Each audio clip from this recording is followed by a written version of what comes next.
When I applied for the research job at the Arctic Wildlife Observation Station, I thought I'd be counting polar bears and jotting notes in silence.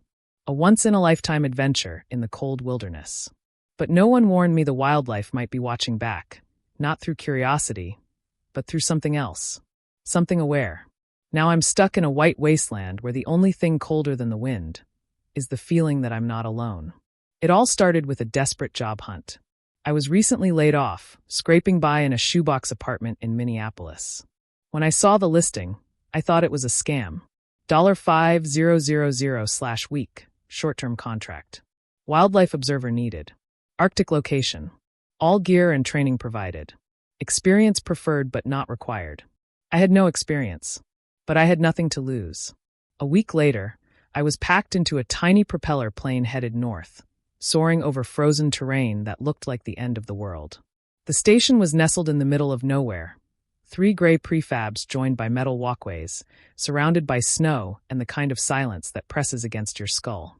The place was called Station Echo 7, though no one told me what happened to Echoes 1 through 6. Dr. Harlan met me when the helicopter landed. He was tall, gaunt, and had the kind of stare that made you feel like he could see through you. "Ever seen a polar bear up close?" he asked as we walked toward the station. I shook my head. "You might not," he said cryptically. "They don't come around much anymore." That was the first red flag. Inside, the station smelled like sterilized plastic and metal. The walls were plastered with faded warning posters, observation charts, and one rule sheet pinned by the exit hatch. Do not engage with wildlife directly. Observe only. Never leave the station perimeter after dark. There were only 2 other people at Echo 7. A communications officer named Mads, who barely spoke English and stayed glued to his headset 24/7, and Ingrid, a biologist from Norway who avoided eye contact and kept locking her door at night. Dr. Harlan showed me the observation room. Rows of monitors lined the walls, all showing camera feeds from various perimeters around the station. Most showed endless white tundra with the occasional shadowy blur in the distance. "This is your domain," he said, placing a steaming mug of coffee on the desk. "Watch. Log anything that moves. Don't interfere." Simple enough. The first 2 days passed in eerie monotony.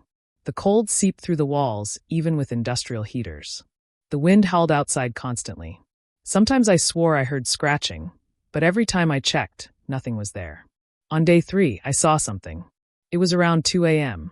I was logging data from camera 12, which faced the southeast ridge. At first, it looked like a snowdrift, but then it moved. A tall, gaunt figure emerged from the white. It had the vague shape of a human, but elongated limbs too thin, neck too long. It stood unnaturally still, staring straight at the camera. I leaned in. The creature cocked its head. Slightly. Curiously. Then, in one fluid motion, it stepped out of frame. I jolted out of my chair and switched to camera 13. Nothing. Camera 14. Still nothing. I checked the logs. No heat signature, no warning alert. Just gone. I told Dr. Harlan the next morning. He barely reacted. "Optical illusions are common here," he said. "The cold messes with your perception. You'll get used to it." But I wasn't convinced. That night, I stayed late in the observation room. I watched camera 12 like a hawk. At 1:47 a.m., the same figure returned. Only this time there were 2 of them, standing side by side. Motionless. Watching. My breath caught in my throat. Their eyes, if you could call them that, were pitch-black voids. Not glowing. Not animal. Just empty. And somehow I knew they saw me, not just the camera. I blinked, and they were gone again. I ran to Ingrid's quarters. Knocked. She didn't answer. I could hear a quiet sobbing behind the door.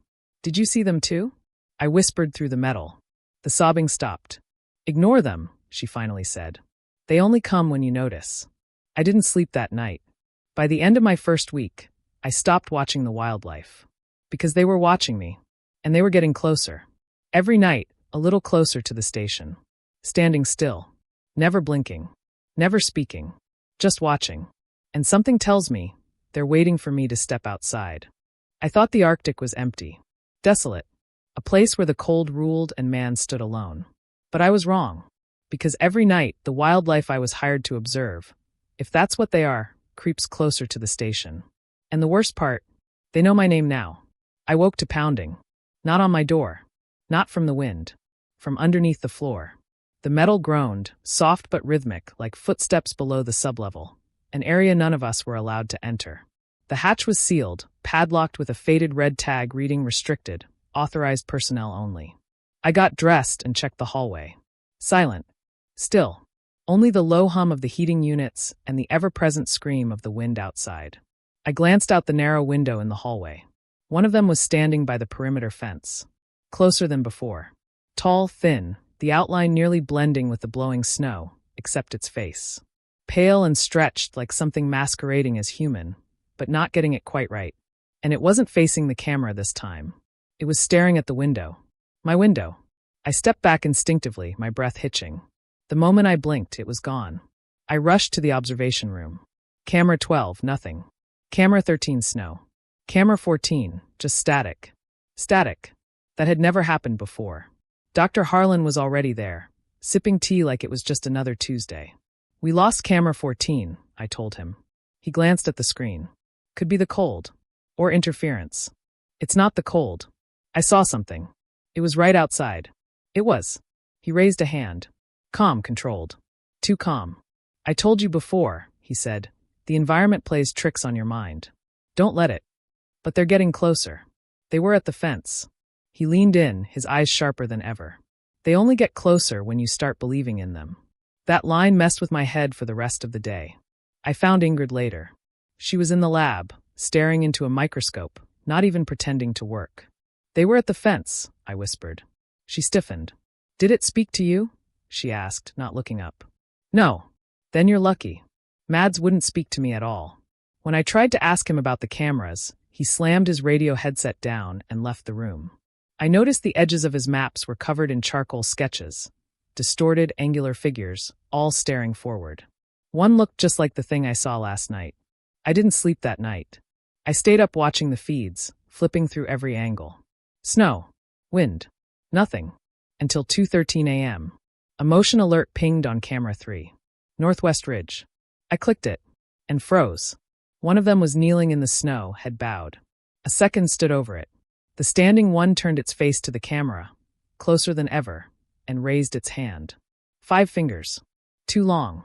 Crooked at the joints. Almost like it was waving. Then it touched the lens. The feed cut to black. I ran outside before I could stop myself. I didn't even grab my coat. The cold hit me like a slap. My boots crunched on the frozen walkway as I sprinted toward the Northwest Ridge post. Nothing. No figures. No prints. Just endless snow and wind. But as I turned to go back, something whispered behind me. Elliot. My name. Carried on the wind. I spun around. The world was empty. But I could feel it. Like gravity had shifted. Like something enormous and ancient had turned its gaze toward me. I ran back inside, slamming the airlock shut behind me. My hands were shaking. My skin burned from frost. Ingrid was waiting. You went outside, she said. They knew my name. She sighed and handed me a flask of something warm. You've invited them in now. What does that mean? I demanded. What are they? She looked me dead in the eyes. We don't know. Not really. They mimic wildlife. Or maybe they're the wildlife. But smarter. Aware. They learn from us. Adapt. Every person who's worked this station eventually sees them. The ones who survive are the ones who stop looking. I remembered the job listing. Observe. Do not engage. This wasn't a research station. It was a trap. A place to feed them something they needed, attention, recognition. And now, I had given them mine. They said not to look too closely, to only observe. But I couldn't stop myself. Now the cameras are going dark one by one, and the whispers beneath the floor are getting louder. There's something buried under this station, and I think it's awake. The next morning, I found Mads in the hallway, packing a bag with shaking hands. I'm leaving, he said, barely able to meet my eyes. There's no pickup scheduled for another week, I told him. I don't care. I'll walk. You'll freeze to death out there. He zipped the duffel and finally looked at me. His face was pale, drawn, like he hadn't slept in days. It's better than them getting in. He left through the airlock without another word. Dr. Harlan didn't even try to stop him. I watched Mads trudge off into the endless white, alone, his figure growing smaller, until the snow swallowed him whole. He never came back. That night, the station changed. It started with the power flickering. Not full blackouts, just brief pulses. Long enough for the lights to dim and the heaters to click off. And then the whispers returned. Not muffled like before, clearer now. I could almost make out words. Watching below. I grabbed a flashlight and followed the sound down the corridor toward the sublevel hatch. It was unlocked. That's when I realized the red padlock was gone. The chain, too. My fingers hesitated on the handle. Something deep inside screamed at me to turn back. But I was too far in now. The metal door creaked open with a groan. A freezing draft swept up from below, colder than anything I'd felt outside. The stairs descended into blackness, the walls lined with frost-covered pipes and tangled wires, some of them pulsing faintly like veins. I took one step, then another. The light from my flashlight barely reached the bottom. That's when I saw the carvings. Not graffiti. Symbols. Etched into the metal walls like claw marks. Circles overlapping with jagged triangles and spiral eyes. Some looked fresh. Too fresh. I reached the bottom and turned the corner into the sublevel chamber. What I saw didn't make sense. The entire room was made of ice. Not formed by cold, but shaped like it had been carved with precision. There were massive pillars of translucent blue stretching to the ceiling, and inside them, shapes, figures, humanoid but twisted, frozen in mid-motion, mouths open in silent screams. Some of them wore Echo 7 uniforms. One of them looked like Mads. I staggered backward, the beam of my flashlight shaking. I bumped into something behind me and spun. Ingrid. She was holding a small book. Leather-bound, brittle with age.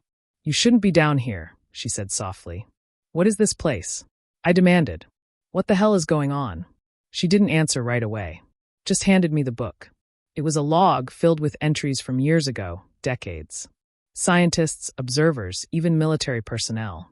All documenting similar encounters. Creatures in the snow. Dreams of eyes. People disappearing. One entry was underlined 3 times. "Do not wake what sleeps beneath. Do not listen to the ice." I looked up. "You knew about all of this?" She nodded, eyes glassy. "They're not just wildlife. They're part of something ancient. Something buried under this land before even ice existed. Echo 7 was built on top of it, by mistake, I think. Or maybe on purpose. I don't know anymore." I pointed at the frozen bodies. "Those people, what happened to them?" "They looked too long," she whispered. "They stopped observing and started understanding. That's when it gets inside you." I opened the final page of the book. There was a drawing. One of the tall, thin figures I'd seen outside. But behind it, looming in the distance, was something bigger. Immense. Vaguely humanoid, but with too many limbs and a face made of concentric circles. And beneath the sketch, one word. "It waits." Suddenly, the lights flickered again. Then went out completely. Back in the main station, the power grid was down. Emergency lights bathed the halls in a deep red glow.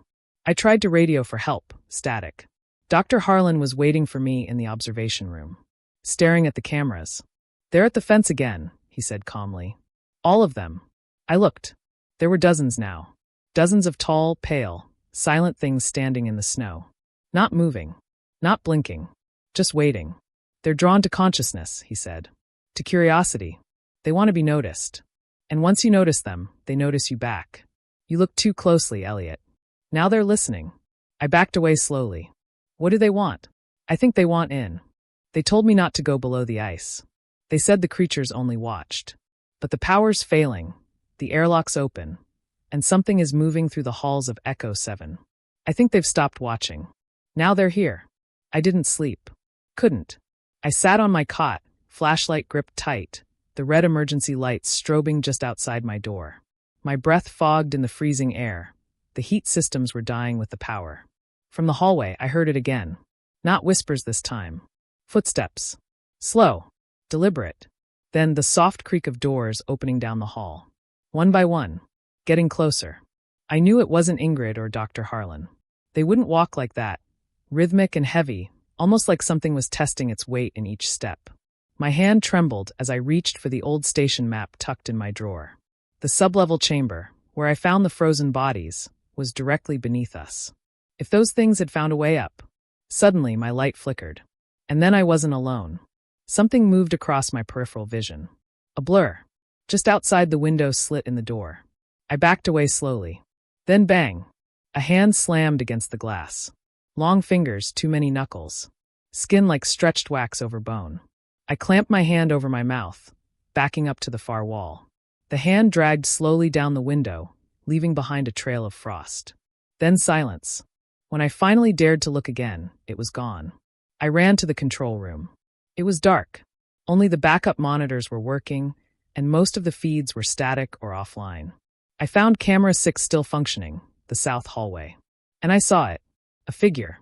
Tall, gliding more than walking.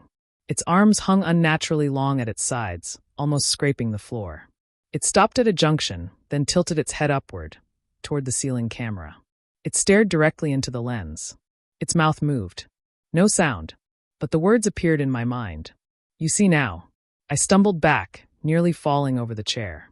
I grabbed the emergency comm, still static. The red phone on the wall caught my eye. It hadn't worked since I arrived. But it was ringing. I stared at it, frozen. It rang again. I picked it up. Nothing at first. Just silence. Then click. A voice. Not a voice. A chorus. Layered whispers, all speaking the same thing in perfect unison. You are inside us. I dropped the phone. It shattered against the wall. Then the alarm blared, airlock breach. I raced to the corridor near the entry chamber. Ingrid was already there, gripping a crowbar, staring at the control panel. The outer door's open, she said without turning around. How? They've learned. I looked through the small circular window into the airlock. There were footprints on the floor. Not human.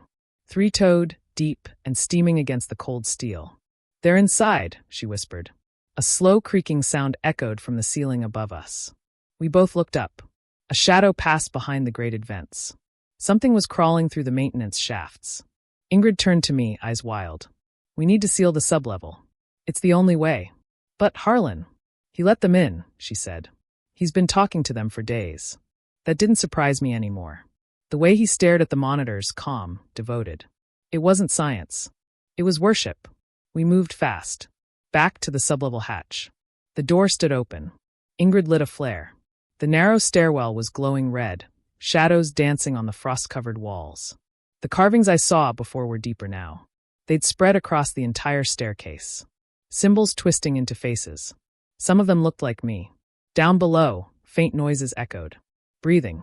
Slithering. We reached the bottom and stopped. Dr. Harlan stood in the ice chamber. But he wasn't alone. They surrounded him. 5 of them. Their pale, sinewy bodies hunched and twitching with unnatural motion.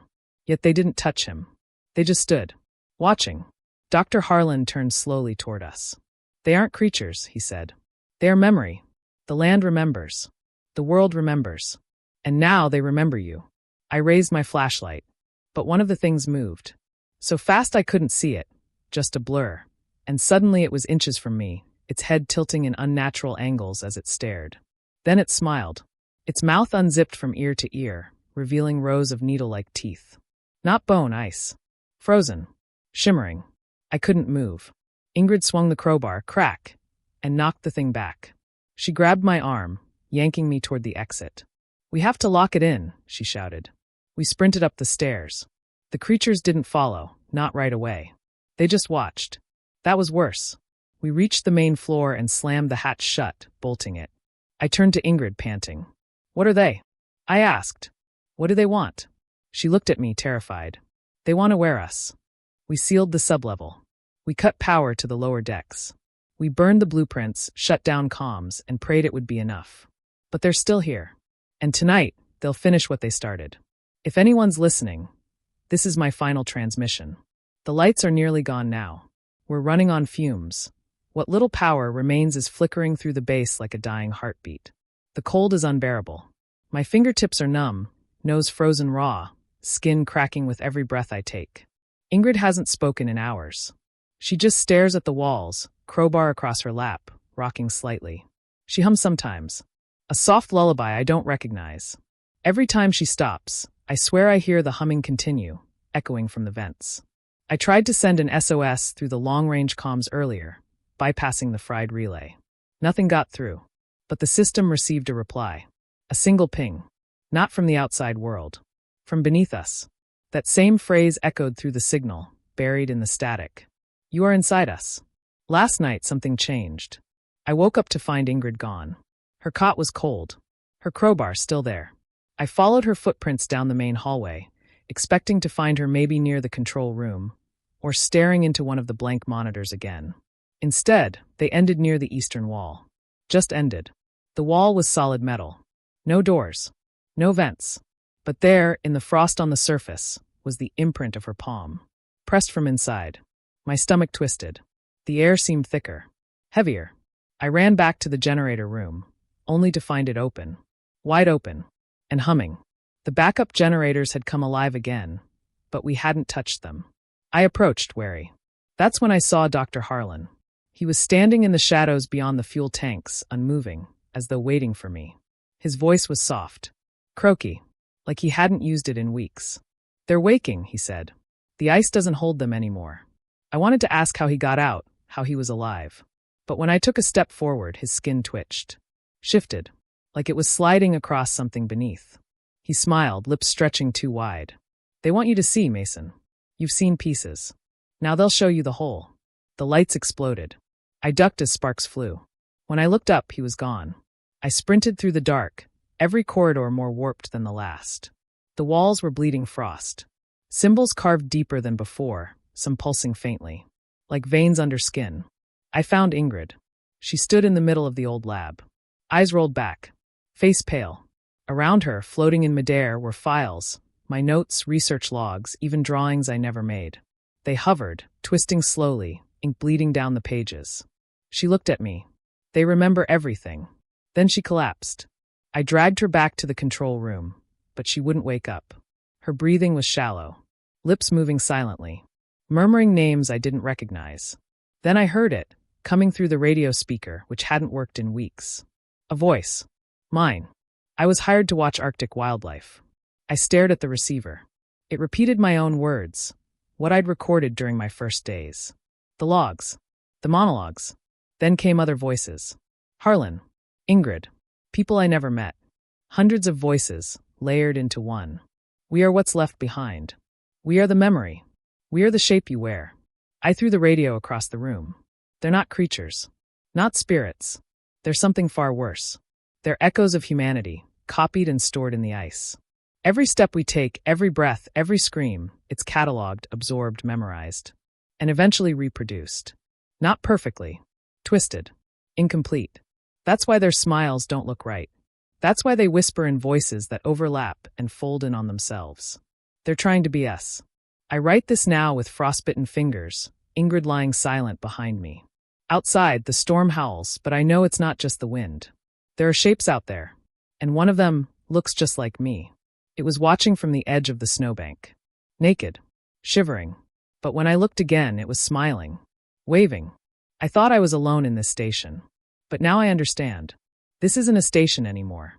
It's a mirror. And everything I see in it is trying to come through.